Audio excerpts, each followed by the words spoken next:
tarde a quem nos segue no 104.5 da Voz da Planície, na nossa emissão online e a quem nos vê através do Facebook da Incubadora de Inovação Social do Baixo Alentejo. A iniciativa Fénix, da responsabilidade da Incubadora de Inovação Social do Baixo Alentejo, local onde nos encontramos a fazer esta emissão em direto com as respectivas distâncias de segurança recomendadas pela Direção-Geral de Saúde, agendou a realização de 4 programas. O primeiro foi no passado dia 4 e nele falou-se de candidaturas e oportunidades no âmbito dos fundos comunitários para o território. Neste, que começa agora, o foco é a ação social. O painel de convidados é composto por João Cascalheira, coordenador da Incubadora de Inovação Social do Baixo Alentejo, por Sandra Bagulho, diretora técnica do Centro Social Nossa Senhora da Graça de Baleizão, por Florbela Fernandes, em representação do município de Beja, e por Laura Rodrigues, diretora técnica da Fundação Manuel Gerardo de Sousa e Castro. João Cascalheira, estes programas são o resultado de vários encontros que foram realizados durante o mês de maio, versaram sobre diversas temáticas de interesse para a região, aquelas foram as conversas com o futuro, realizadas em maio. Neste segundo programa, a ação social é o tema que propomos aqui para reflexão e eu começo por perguntar, seja bem-vindo ao segundo programa da iniciativa Fénix. Porquê é que foram convidadas estas 3 individualidades, porque conhecem naturalmente profundamente a região nesta matéria? Boa tarde. Olá, Ana. Primeiro de tudo, boa tarde a todos e agradecer a todos os que aceitaram este repto e estão presentes no programa. Antes, mais do que justificar a escolha das pessoas que aqui estão, é fazer a pergunta inversa, e por que não, não é? E acho que uma das principais funções da Incubadora de Inovação Social do Baixo Alentejo é mostrar a qualidade técnica que existe no nosso território. E penso que temos que perceber os excelentes técnicos, os excelentes profissionais que temos no nosso território e temos que os valorizar. Passámos por uma fase muito complicada. O Covid foi difícil para todos, mas foi também muito difícil para as instituições sociais e para a área social. Este primeiro programa, que resulta das 3 conversas de futuro que tivemos ao longo do mês de maio, foi propositadamente escolhido o tema do desenvolvimento social, da ação social, exatamente porque percebemos a necessidade de darmos aqui um reforço positivo e de pensarmos com cabeça, tronco e membros o futuro do terceiro setor, porque esta pandemia, e tendo em conta o principal grupo de risco que foram os séniores, ter afetado de forma muito violenta muitas das instituições que, como sabemos, concentram as suas atenções prioritariamente no apoio aos séniores, não é? Mas mais do que isso, é importante perceber que a ação social não começa e termina nas instituições sociais. E por isso também temos que pensar para além disso. E temos que pensar a ação social ao nível concreto das famílias, das comunidades, da terceira idade, obviamente, da infância, da juventude, da violência doméstica. Temos que pensar a ação social também, de alguma forma, como dizia ontem Francisco Fragoso, numa das outras iniciativas que tivemos, como melhorar a vida das populações de forma criativa, não é? Porque, efetivamente, nós não podemos pensar ou na nossa cabeça definir que vamos ter aqui uma estabilização rápida deste processo de pandemia. E então temos que nos adaptar. E é importante. Ao fim e ao cabo, a área social é muito abrangente. Abrange tudo aquilo que nos diz respeito. É bom que as pessoas tenham essa nota na cabeça. Abrange tudo aquilo que nos diz respeito. E houve muitas coisas que mudaram, algumas para piores. E é disso, ao fim e ao cabo, também que hoje vai dar aqui uma mostra, não é, João? Houve coisas que mudaram para pior, mas já sabemos que a incubadora não vê isso. Portanto, onde houver um problema, veremos uma solução, não é? E, portanto, esse repto que lançámos desde o primeiro dia tem que ser mantido aqui. Vão ser abertas, vai ser aberto o aviso de abertura estou-me já a repetir, das parcerias para o impacto. E, portanto, é importante que comecemos a trabalhar todos no sentido de conseguirmos que as instituições estejam capacitadas, tenham condições para poderem candidatar-se a essa medida e a outras e para que possam reinventar-se. Porque eu penso que, sim senhora, é desafiante, é um período difícil, mas também é um período para nos repensarmos e se calhar muitas das dificuldades que temos são exatamente pela necessidade de sairmos da caixa. E não é? podem gerar oportunidades. E sem dúvida, Ana, vão gerar oportunidades, até porque, se pensarmos, nós estávamos a precisar de repensar o terceiro setor. E acho que agora é uma excelente oportunidade para repensar o terceiro setor. Vamos já passar para um outro convidado. Hoje o painel conta com 3 senhoras. Depois de ouvirmos o coordenador da incubadora, vamos ouvir Flor Bela Fernandes, marca presença neste painel em representação da Câmara Municipal de Beja. O território está a sair da pandemia e está a tentar também, de alguma maneira, erguer-se, ou reerguer-se, digamos assim. Ao nível social, muita coisa se alterou neste período, estávamos aqui a comentar com o coordenador. Sendo conhecedora e experiente nestas matérias da área social, pergunto como é que foi, no caso do município de Beja, aquilo que se notou, aquilo que foi o resultado destes meses de muito confinamento, mas também de muitas problemáticas na área social, e o que é que o município encontrou como capacidade de resposta também para os desafios que foram colocados no terreno durante este período. Aqui passando um bocadinho em revista também, e boa tarde, seja bem-vinda a esta conversa, a importância que as redes sociais assumiram muito durante este período. Boa tarde uma vez mais. Boa tarde, Ana, muito obrigada. Em primeiro lugar, permitam-me, em nome da senhora vereadora Marisa, do Pluro Social, que era para estar aqui hoje e por forças das circunstâncias não pôde estar, assim como a minha colega da área social da autarquia, e daí estar aqui eu, porque sou licenciada na área e tenho desenvolvido trabalho também no setor social. Espero que o meu contributo possa ser útil e positivo para o debate. Felicitar e agradecer o convite também à incubadora do Baixo Alentejo e felicitar por esta iniciativa que acho muito interessante e pertinente. Também uma palavra e um cumprimento às minhas colegas de painel, para além do João, que já felicitei. Dizer-vos então o quê? A autarquia e as autarquias em geral são de facto, em termos de elemento do Estado, aquele que mais próximo do Estado das pessoas, não é? Se ponderarmos a questão do Estado Central e do Estado local, as câmaras são de facto aquilo que as câmaras e as juntas de freguesia são os parceiros que estão mais perto daquilo que são a realidade das suas populações, e perante isso, naturalmente que esta situação chegou rapidamente à Câmara e às áreas sociais, neste caso em concreto, os problemas que as pessoas no Conselho começaram a sentir imediatamente com esta situação de confinamento obrigatório, e das quais destaco as questões do desemprego, porque começaram a surgir as questões... Muitas situações de layoff no Conselho de Beja. Eu não tenho conhecimento dessa informação, não lhe posso dizer porque não tenho, não venho munida dessa informação, mas sei que há situações de necessidades alimentares, de carências económicas, de famílias que se viram com rendimentos ou sem rendimentos ou com bastante reduzidos, até porque membros de casais em que um pode continuar a trabalhar, o outro teve que deixar o emprego. Isso foram situações que se verificaram e que rapidamente chegaram ao município.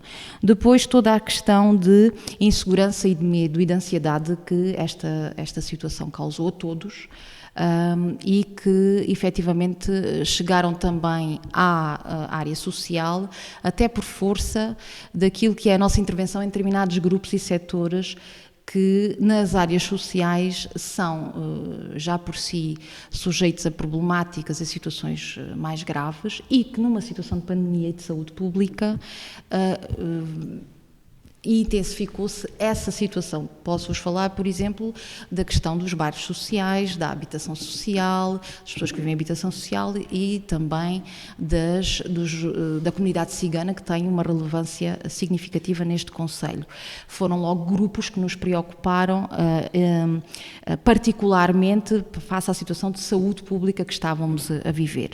Perante isso, detectámos depois ao longo do tempo também algumas situações na população idosa, de isolamento e até ao nível dos desequilíbrios na saúde mental.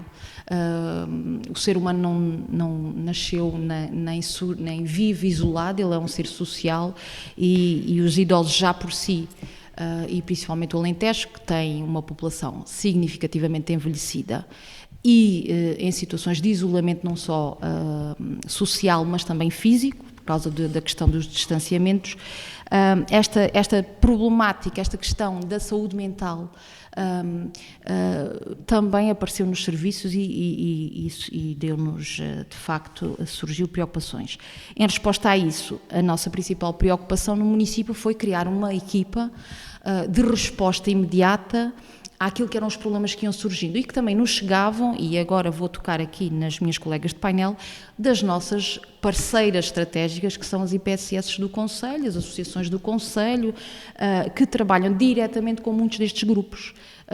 Salienta-se de facto os séniores, porque são uma população significativa na nossa região e em todo o interior do país, mas também os tais grupos específicos e desfavorecidos ou em situações de exclusão ou de risco de exclusão maior, pessoas com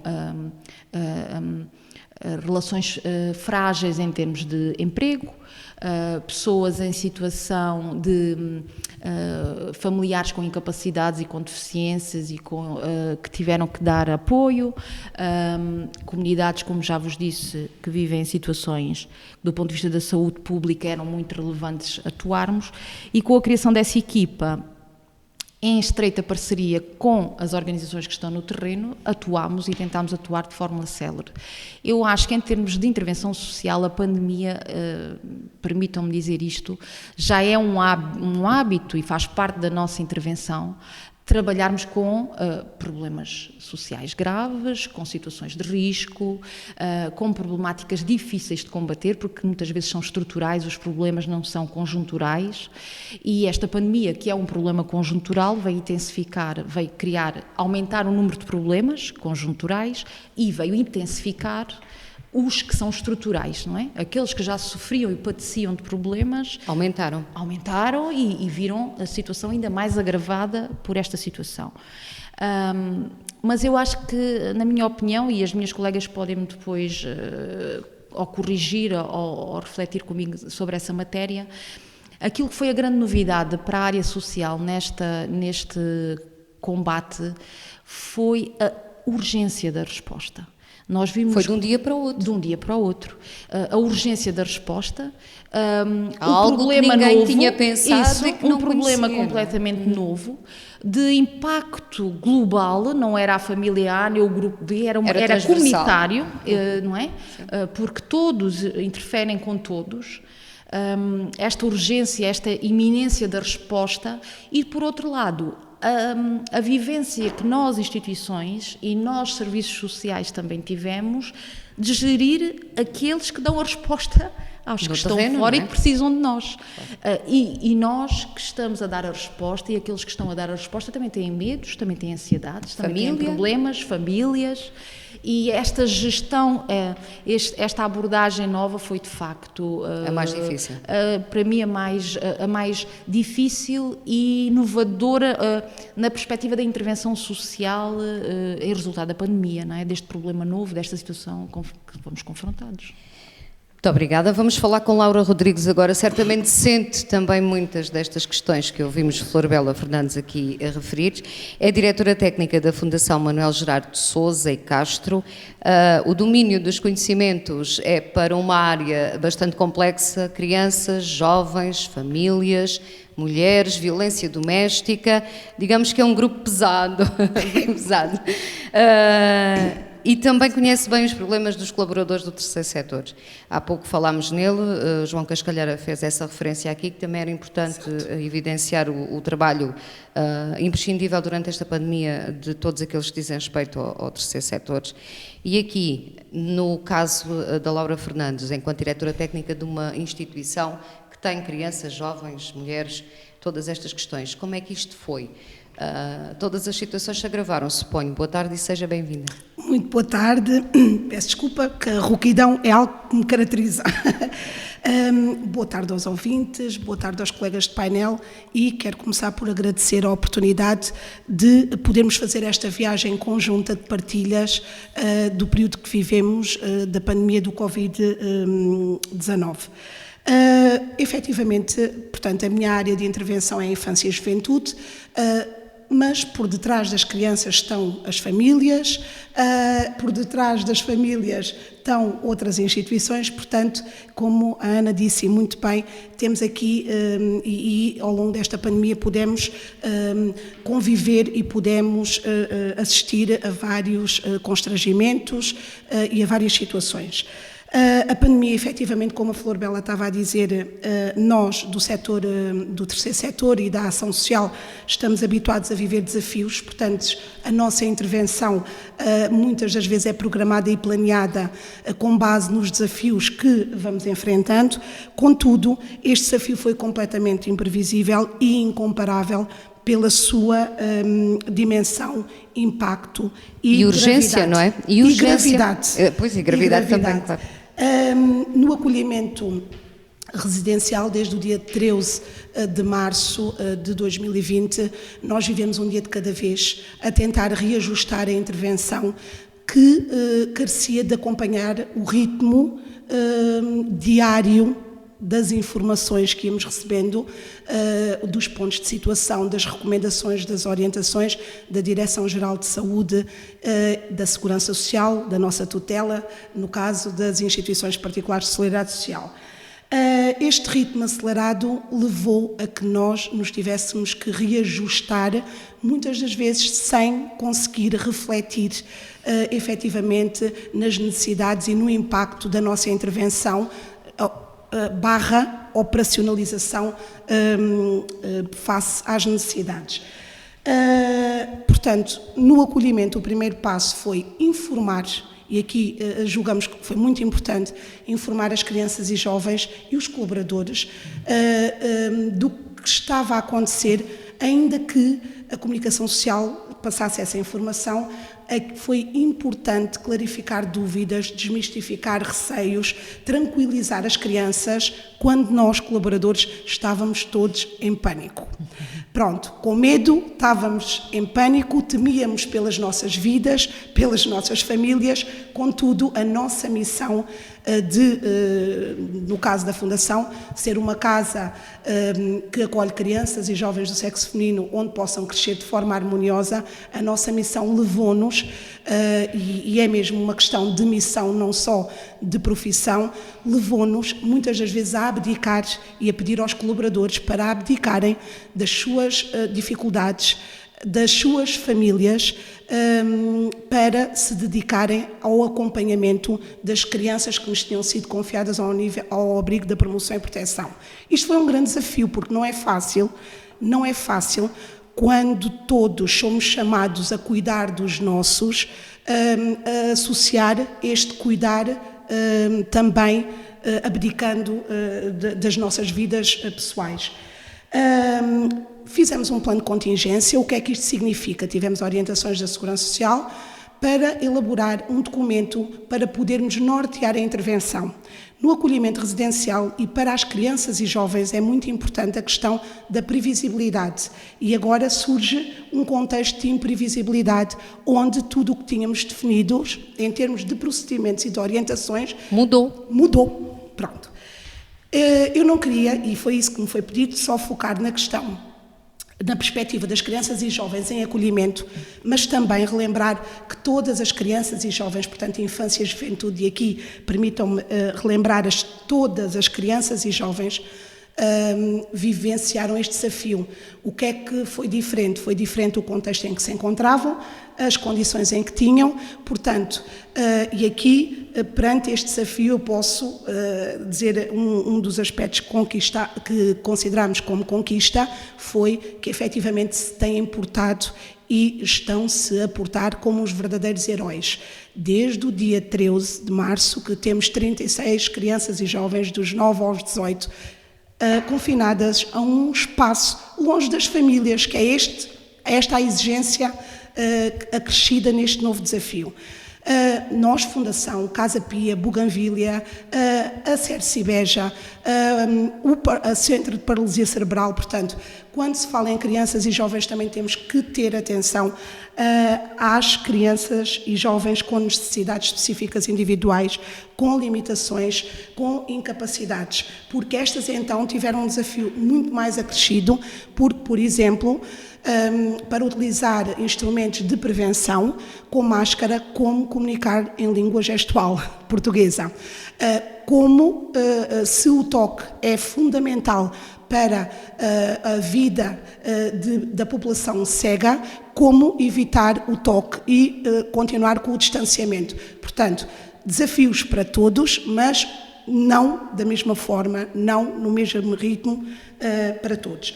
Eu gostaria de falar, e foi-me pedido aqui para fazer um esquema, e pronto, em termos de desafio, foi a surpresa do confinamento, a suspensão das visitas das famílias, é o contacto, foi igual para a população aqui no acolhimento também, a suspensão das aulas, portanto, para além, nós temos as crianças em acolhimento residencial que não pedem para ir para o acolhimento, estão desejando sair das instalações da casa para ir conviver com os colegas na escola e agora sentem-se em situação de reclusão. Portanto, e pedem-nos para assumir, sim, o acompanhamento escolar de 36 crianças e jovens em 19 turmas diferentes, com vários níveis diferentes, com o mesmo pessoal. Portanto, o pessoal, os colaboradores do terceiro setor, a par dos técnicos de saúde, que foram e muito bem reconhecidos por toda a comunidade, estiveram na linha da frente, trabalharam em espelho, abdicaram, como já referi, das suas vidas e tiveram que, efetivamente, adaptar-se a algo novo, nomeadamente no tratamento, no manuseamento de equipamentos que desconhecíamos, que não faziam parte da nossa rotina, do nosso dia-a-dia. Portanto, o terceiro setor, e estamos a falar aqui em termos de formação de pessoas que grande parte delas têm o 12º ano, que não têm a formação superior que nós, técnicos superiores, temos e que efetivamente mostraram que estavam com um espírito de missão e de equipa, que estavam completamente disponíveis para exercer as suas funções e a sua atividade profissional. Ao fim e ao cabo, à altura deste desafio que a pandemia também nos fez, não é? Foi, sem dúvida, foi. Depois também verificámos muita instabilidade ao nível da saúde mental, claro. Emoções, uma dificuldade grande de gerir as emoções.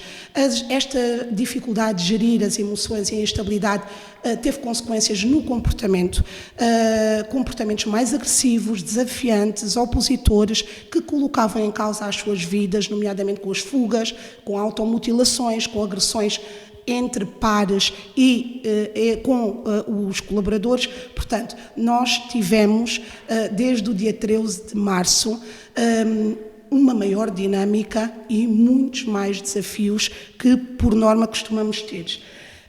Também verificámos o agravamento de situações de violência doméstica e eu não tenho mulheres. Como é que podemos dizer isto? Podemos dizer porque as crianças têm as suas famílias e mantiveram contactos com as suas famílias ao longo deste tempo. E foi um fator que destabilizou muito, foram os contactos em que algumas crianças perceberam que as suas famílias estavam completamente desacompanhadas, recaídas de alcoolismo, de toxicodependência, sem rendimentos, o que se transformou numa carga muito grande, porque para além de estarem elas confinadas numa instituição, estiveram também preocupadas com as suas famílias. Houve a necessidade de articular com as instituições locais para poderem, porque a nossa resposta é nacional, portanto, para poderem, no local, ver efetivamente estas famílias, na sua grande maioria, beneficiárias de reciclo, acompanhamento de proximidade dos CAFAPs, dos Gabinetes de Apoio à Família. Tivemos novos acolhimentos, portanto, também indicou que as famílias, neste tempo, tiveram fragilidades e não conseguiram proteger os seus filhos e as suas filhas. Tivemos, quando aconteceram os novos acolhimentos, a lei, as orientações que tínhamos era que a criança e a jovem teria que ficar 15 dias confinada num quarto, sozinha, exigia o contacto do colaborador que prestasse os cuidados porque era para tentar perceber se existia algum tipo de sintoma do Covid e para proteger o grupo. Portanto, nós desde o primeiro momento tivemos plena consciência que as nossas crianças, portanto, o confinamento foi a partir do dia 13 de março, passado 15 dias não tínhamos sintomas, percebemos que estavam todas as nossas crianças bem, qual era o risco? Nós, colaboradores, que íamos e poder que entrávamos e transmitir alguma saíamos. coisa, não é? Claro. E Vamos aqui começar a fechar, temos que ouvir também a com Sandra. certeza. Só dizer o seguinte, que também muito importante, nós neste momento, final do ano letivo, ao abrigo dos processos de promoção e proteção, temos definidos os projetos de vida das crianças. E o Dr. Armando Leandro costuma, na qualidade de presidente da Comissão Nacional das CPCJs, dizia muitas vezes, utilizava, que o tempo das crianças não é o nosso tempo. E temos tido como grande dificuldade que é termos definido como meta o final do ano letivo para algumas reunificações familiares, termos definido projetos de vida de autonomização e neste momento estamos no impasse porque não se realizaram estágios curriculares, não se realizaram a formação em posto de trabalho, portanto estamos aqui a aguardar e, como digo, as nossas crianças e jovens, de forma geral, foram uns heróis a enfrentar este momento de grande desafio.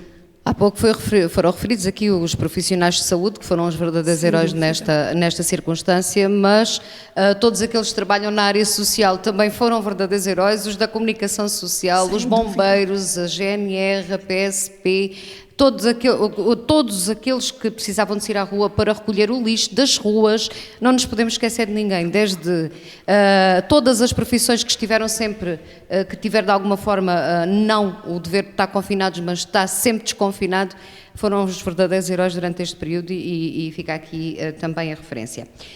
E se as crianças têm o seu próprio tempo, os idosos também têm o seu próprio tempo. Sandra Bagulho, seja bem-vinda, boa tarde, é a diretora técnica do Centro Social Nossa Senhora da Graça de Baleisão. Junta-se agora à conversa, depois das crianças também ouvimos aqui um aspecto muito geral em termos de intervenção no que diz respeito ao município de Beja, das crianças, das famílias. Vamos falar agora da terceira idade, que Florabella Fernandes referiu, que é um grupo etário muito vincado no nosso território, portanto, também ele é muito problemático. Sandra, como é que as coisas correram? O Centro Social Nossa Senhora da Graça é um centro de dia, ainda não tem os seus utentes de volta. Como é que foi tudo? Como é que foi este período? Boa tarde uma vez mais. Boa tarde, Ana. Boa tarde a todos os nossos ouvintes. Boa tarde aos colegas de painel. A situação no Centro Social Nossa Senhora da Graça, à semelhança de todas as instituições de apoio social, com a resposta de centro de dia, está a ser uma situação muito complicada. Nós, no início de março, portanto, no início, diria melhor, no dia 15 de março, fomos informados de que era obrigatório o encerramento da resposta social de centro de dia. Em menos de 24 horas, portanto, eu, enquanto diretora técnica e os membros da direção da instituição, tivemos de informar as famílias que no dia seguinte não voltaríamos a acolher os seus familiares. Isso implicava toda uma alteração estrutural também para as próprias famílias, que não tinham com quem os deixar, porque caso contrário não os teriam colocado na instituição. Foi necessário reinventarmos-nos em muito pouco tempo. Era necessário alterar os serviços, portanto os nossos utentes não podiam nem iriam ficar sem serviços.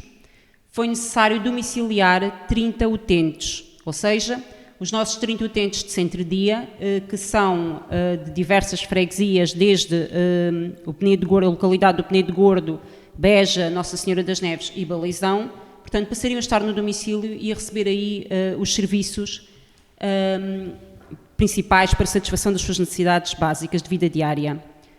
Foi necessário alterar isso, foi necessário alterar horários aos nossos funcionários. Isso implicou também alterações a nível familiar, portanto, ou seja, resumindo, aquilo que era ontem deixou de ser. E foi necessário, como dizia a minha colega Laura e muito bem, nós temos que nos saber reinventar e é preciso reinventarmos em todas as situações.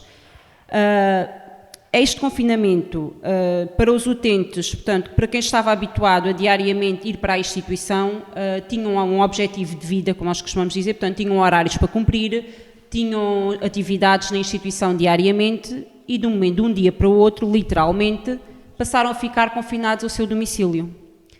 Muitos dos nossos utentes, infelizmente, não têm suporte familiar diário, por assim dizer, e então são as nossas colaboradoras quem os vê 2 vezes por dia e ninguém mais vai lá à casa durante esse dia.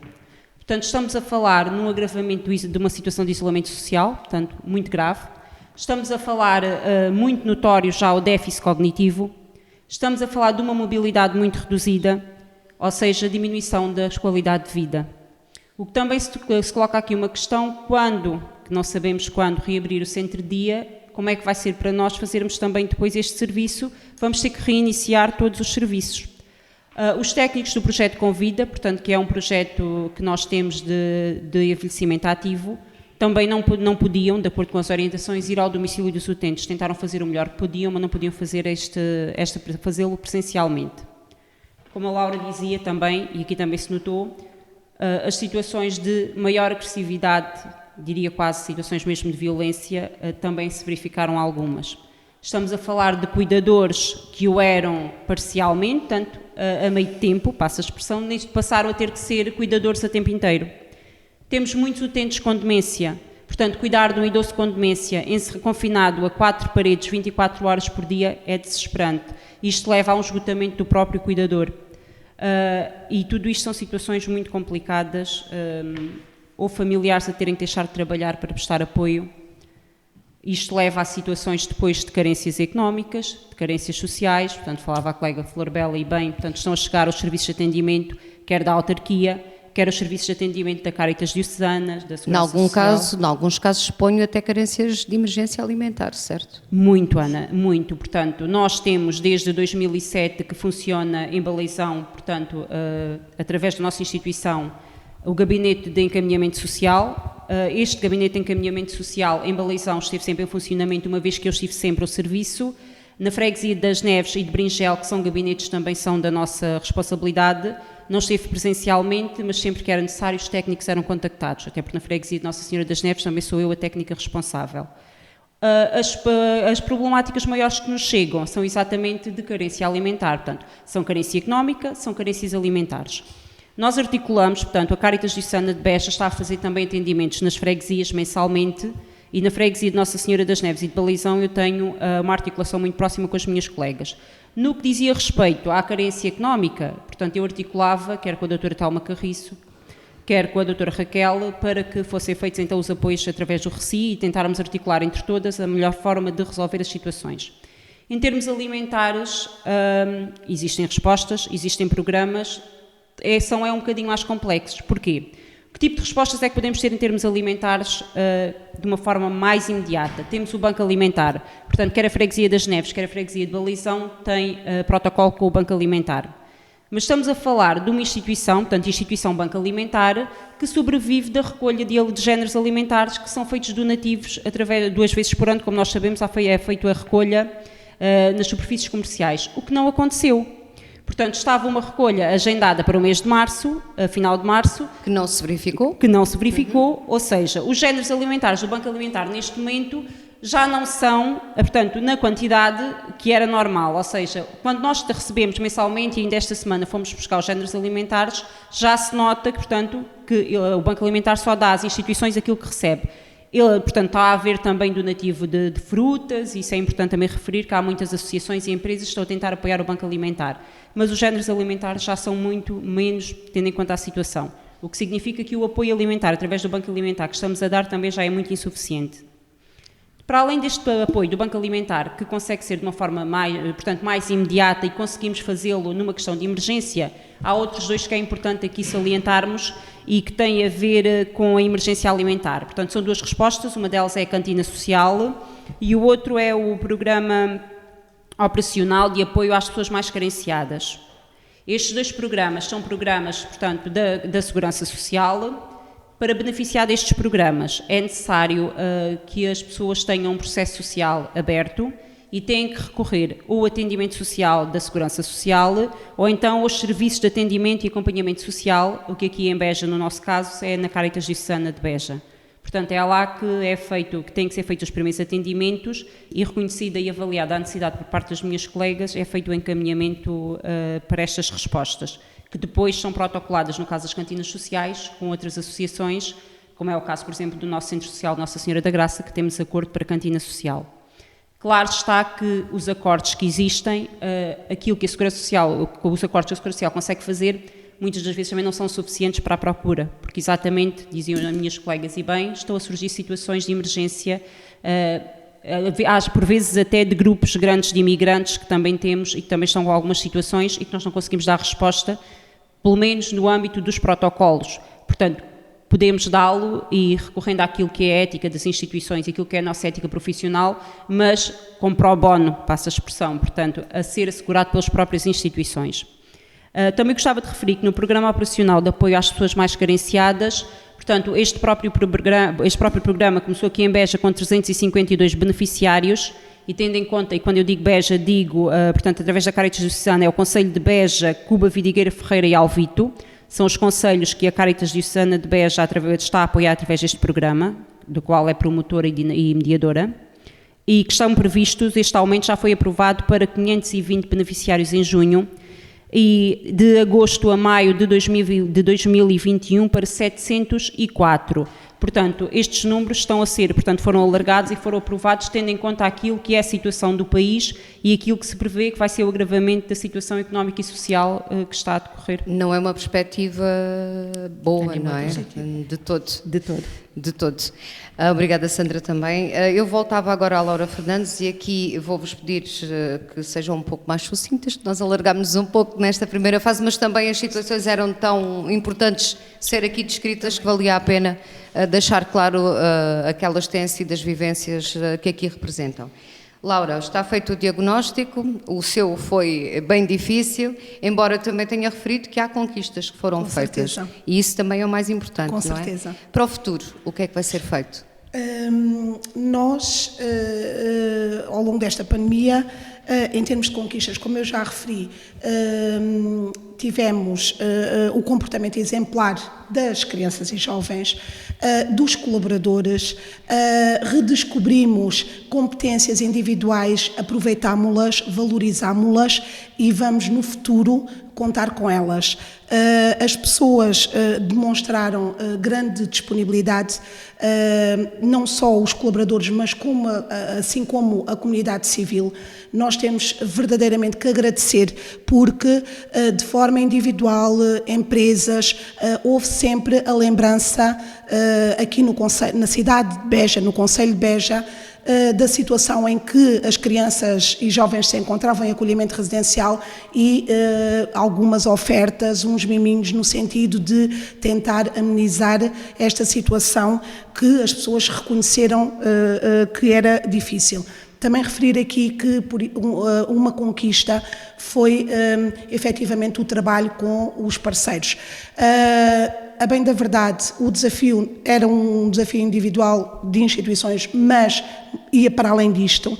Nós tivemos um acompanhamento permanente, 1h a qualquer hora, com as colegas da Segurança Social que estavam em teletrabalho e que efetivamente se notou uma grande diferença porque num período normal, a partir de determinada hora, a colega não está no serviço, no período da pandemia a colega a toda a hora estava disponível para nos ajudar. Portanto, isto foi uma grande conquista, este é o nosso trabalho na área da ação social.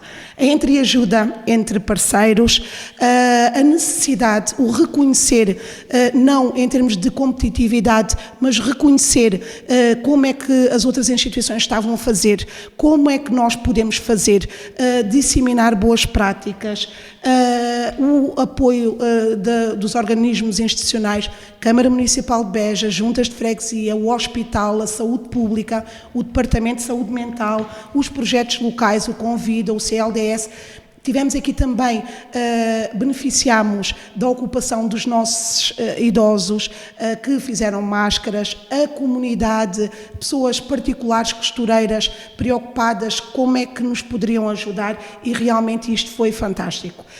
Como referi a dificuldade de recursos humanos, nós vimos numa medida que saiu, que é a medida de apoio ao reforço da emergência de equipamentos sociais do IFP, uma oportunidade em que conseguimos recrutar pessoas, colaboradores para as instituições, em que pagamos 10% das instituições, é financiado pelo IFP em 90%, portanto, o que é muito significativo, uma bolsa que pode englobar renovar todas as formações e, Ana, dizer que nós, Fundação, tivemos o privilégio de ter 6 pessoas ao abrigo desta medida, 6 pessoas licenciadas, algumas delas licenciadas das mais várias áreas, com negócios abertos e que se disponibilizaram fora da sua formação, ir receber uma bolsa de cerca de 650 euros e estar connosco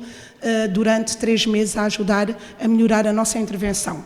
Concluindo, para o futuro, passámos por momentos exigentes, com grande incerteza, com muitas incertezas, mas fomos resistentes e resilientes.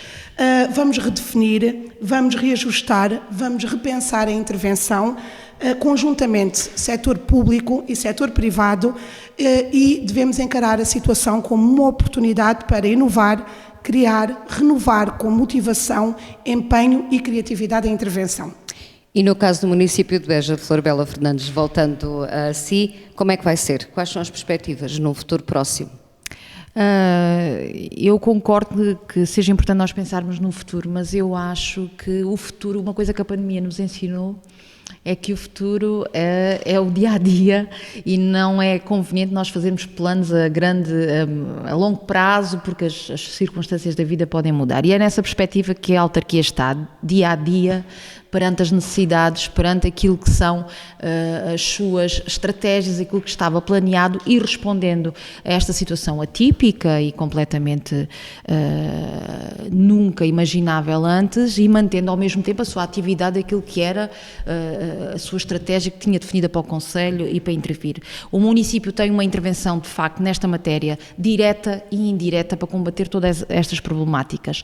Eu posso salientar, do ponto de vista da intervenção direta do município, a criação do projeto Consigo, que foi um projeto de criação de uma equipa técnica de ação imediata em parceria com o setor privado e que visou responder a uma necessidade que se verificou logo na altura e que ainda se verifica. O projeto mantém-se e irá manter-se, provavelmente no futuro, mas que surgiu pela pandemia, que é um projeto de resposta domiciliária em que nós levamos até às pessoas aquilo que são produtos, géneros alimentares ou medicamentos. Foi aquilo que foi selecionado como os produtos essenciais e de maior urgência. É uma parceria, é um projeto que nós recebe-se os pedidos, articulamos com as juntas, com os IPSS, e a própria autarquia desenvolveu esta iniciativa. Uma outra iniciativa, sempre em colaboração, a autarquia, mesmo que a iniciativa possa ser do município, ela trabalha sempre em rede e em parceria.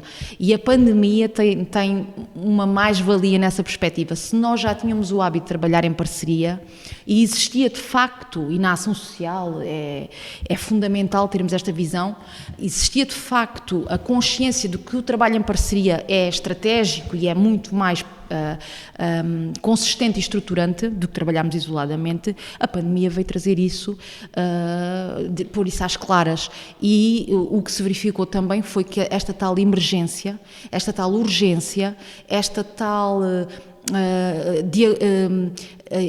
diagnóstico que nunca nos tinha passado por a cabeça fez com que todos se unissem à volta do interesse comum, que era ajudar aqueles que mais precisam e a comunidade em geral. A perspectiva da Câmara é essa também. Uma outra referência que quero deixar, por exemplo, tem a ver com garantimos e continuamos a garantir o fornecimento de refeições escolares a alunos do escalão A, do primeiro, segundo e terceiro ciclo. Fornecemos uma média de 250 refeições por dia e continuamos a fornecer, independentemente das escolas estarem fechadas, em parceria com os agrupamentos, com as juntas de freguesia e nos bairros específicos, com os 2 mediadores que o município tem à sua disposição e que colaboram e prestam um serviço inestimável a esta intervenção junto destas comunidades. Dizer-vos também uma medida muito recente e direta, de apoio direto às pessoas do município, que foi, em articulação com a Simbal, um investimento nos transportes públicos e na criação de um transporte específico para trazer os alunos do 11º e do 12º ano, aulas, não é? Porque senão eles não tinham forma de vir para a escola. Indiretamente temos desenvolvido todo um apoio indireto às IPSS. Porquê? Porque a pandemia e as questões económicas afetam também as organizações. A autarquia também viu as suas receitas reduzidas e ela própria tomou medidas de redução das suas receitas. Nós isentámos taxas de ocupação dos espaços para apoiar a restauração, para apoiar o comércio local.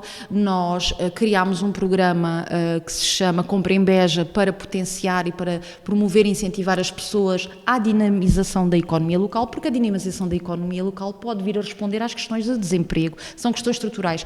Toda esta intervenção indireta do município o objetivo é que ela possa vir a ter repercussões depois no dia-a-dia de cada um e na melhoria das condições. No fundo, há aqui uma dualidade de intervenção do ponto de vista do setor público, que é garantir a resposta imediata e aí sim, com um grande apoio e um reconhecimento desde já do município a todos, das entidades do terceiro setor, porque são elas de facto que estão na linha da frente, com o nosso apoio, e depois toda a intervenção indireta que visa dinamizar a economia, garantir as condições às IPSS, que também viram muitas das suas receitas reduzidas, não é? Muitas, Reduzidas. E têm-se debatido com grandes dificuldades e o município tem tentado ajudar naquilo que são.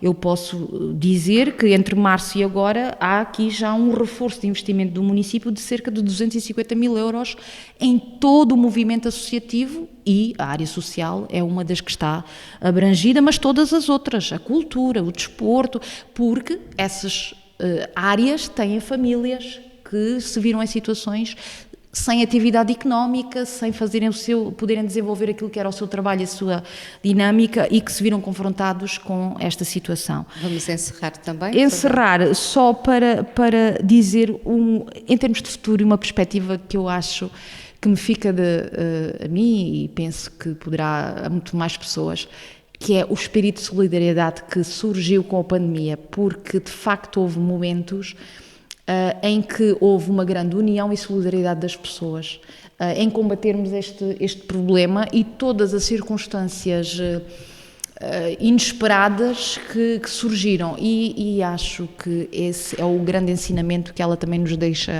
este desafio. O desafio espero que sim, que seja para se manter. Sandra, abrir o centro-dia será a vossa perspectiva mais imediata, aquela que, em termos de futuro próximo, seria o desejável. O que é que está pensado, como é que as coisas estão a correr e o que é que vai ser o futuro também no centro? O futuro, portanto, estamos exatamente na ansiedade e compartilhamos com as famílias um enorme desejo da reabertura da resposta social de centro-dia, porque os utentes são o nosso espírito, são a nossa alma, e nós precisamos deles como eles precisam de nós. O Centro Social de Nossa Senhora da Graça tentou também reinventar-se no meio de toda esta pandemia. Portanto, fizemos uma candidatura que foi aprovada através da Fundação Carlos Gulbenkian, com o apoio da Segurança Social, que se chama A Descampar, tudo há de ficar bem.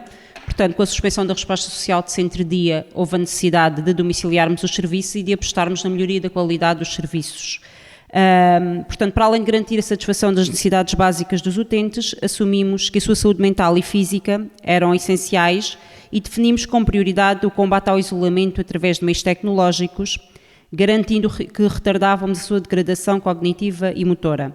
Portanto, como estratégias foram estabelecidas, estabeleceu-se a realização de videochamadas através de meios da instituição em que acompanhamos o bem-estar dos utentes, criação de um serviço diário telefónico de acompanhamento ao utente, que é feito pela nossa administrativa, apoio às famílias e cuidadores informais que acolhem os utentes, e a criação de programas de rádio no qual participam utentes, cuidadores e outros profissionais de saúde e outros profissionais pertinentes relacionados então com esta área da terceira idade. Para além disso, os dois projetos que tínhamos no terreno e que também sentiram necessidade de se refazer, inovarem e refazer, temos destaque da incubadora de inovação social, a iniciativa Fénix, Sejam Agentes de Futuro, que criou um ciclo de debate cujo objetivo era ouvir todos os parceiros e agentes dinamizadores do território, perceber quais são as suas necessidades, quais são os principais desafios, problemas e impactos, de forma a que esta própria incubadora se possa adaptar e conseguir dar resposta a estas problemáticas, portanto, através de um ciclo de debates e de tentarem darmos resposta também a estas necessidades. No caso do projeto Convida, também foi sempre feito este acompanhamento, foram disponibilizados os utentes vídeos online, tanto na página do Facebook, foram feitos kits de fichas que se chamaram Convida em Casa, cujo objetivo era também exercícios para que os utentes mantivessem com o máximo de autonomia também e para que continuassem a praticar atividade física e também estimulação cognitiva e motora. Foi também, portanto, foram feitos contactos regulares com estes utentes, uma vez que não se podia estar, portanto, não podia haver o contacto presencial, e foi feita uma avaliação da percepção do impacto do confinamento do Covid-19 na vida dos utentes do projeto Convida. Sendo que o resultado desta avaliação, e destaco aqui, será apresentada, portanto, no dia 24 de junho, pelas 17h30, na plataforma Zoom e na página do Facebook do Projeto Convida, através de uma webinar. Portanto, seria importante também estarmos atentos a isto. E só para encerrar, Ana, gostava de me dirigir então aos familiares e aos utentes do Centro Social de Nossa Senhora da Graça, para destacar que a equipa, portanto, quer a direção, quer os colaboradores, nunca parou durante o período da pandemia e não vai parar. Vamos continuar a trabalhar para e pelos nossos utentes, honrando a missão do Centro Social de Nossa Senhora da Graça, acolher, cuidar e amar. E no caso da incubadora, apoiando aqui no repto que a Sandra Bagulho deu, de certa maneira o Centro Social Nossa Senhora da Graça reinventou-se e a incubadora também. Estes programas de rádio, estes ciclos de debates, como a Sandra referiu, é uma forma de se reinventar durante este período. O que é que mais se pode fazer? Quando chegar ao final destes 4 programas, a ideia será ter um conjunto de diagnósticos feitos, uma radiografia do território, para depois pensar o território para o futuro. É por aí que se vai caminhar.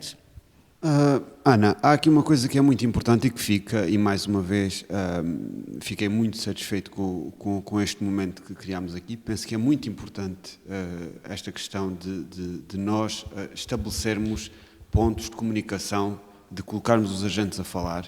Estou cansado de dizer isto uma e outra vez, realmente temos tido uma ação muito exaustiva nos últimos tempos, porque penso que é muito importante que as pessoas percebam que esta questão do social, e quando falamos do social, da inovação social, todas estas questões... A incubadora também é uma instituição Exatamente. Social, virada para o social, Exatamente. de inovação social. A questão é que as pessoas têm que perceber que o social não é mais do que a gestão do nosso dia-a-dia, é aquilo que nos funda enquanto seres humanos, é aquilo que funda as nossas relações humanas, não é? E nós somos seres sociais e, portanto, o desenvolvimento social mais não é do que a gestão de tudo aquilo que nós fazemos no dia-a-dia, no apoio a quem mais necessita, mas também das relações humanas, na questão de como nós estabelecemos estas relações uns com os outros e como é que nós conseguimos aqui minimizar e mitigar as necessidades de cada um. E, portanto, nesse sentido, não fazia sentido nós partirmos para um período pós-pandemia, ou um período pandemia, como queiram chamar, sem falarmos, sem nos ouvirmos, sem percebermos o que é que cada um pensa, o que é que cada um quer fazer, o que é que cada um pensa que pode ser positivo e que pode fazer com que este território alavanque. E, portanto, penso que tem que ser sempre um exercício de humildade. E esse exercício de humildade passa também por nós termos a capacidade de perceber que as coisas funcionam se fizerem sentido para todos. E, portanto, este primeiro período, que é, como a Ana diz, e bem, eu gosto também de utilizar esse termo, esta radiografia, é nós darmos o espaço a cada um para que cada um possa ter o seu papel neste puzzle que somos, que é o nosso território. E, portanto, o objetivo final do projeto Fênix, da iniciativa Fênix, é só um, é que surjam projetos pertinentes, surjam projetos onde nós consigamos estabelecer linhas de ação muito concretas, com impacto social e que, de uma forma criativa, nós consigamos dar a volta a isto. E é isso que nós pretendemos fundamentalmente, não é? E, portanto, é muito importante que se perceba que o objetivo final é que este território seja capacitado para que ninguém fique de fora.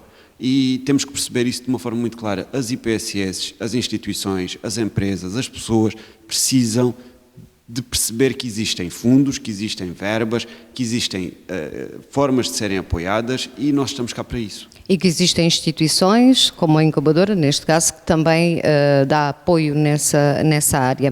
Muito obrigada a todos. Foi um verdadeiro prazer estar aqui convosco esta tarde. Esperamos, em nome também da iniciativa Fênix, que quem nos ouviu tenha ficado com uma ideia um pouco mais efetiva daquilo que foi a problemática da pandemia para todas as pessoas que aqui hoje estiveram a representar os seus setores. Já sabemos que na próxima quinta a iniciativa volta com mais um programa. Vamos falar de educação e comunidade, fica desde já o convite feito. Os programas são sempre feitos em direto, com todas as normas de segurança recomendadas aqui das instalações da Incubadora de Inovação Social do Baixo Alentejo.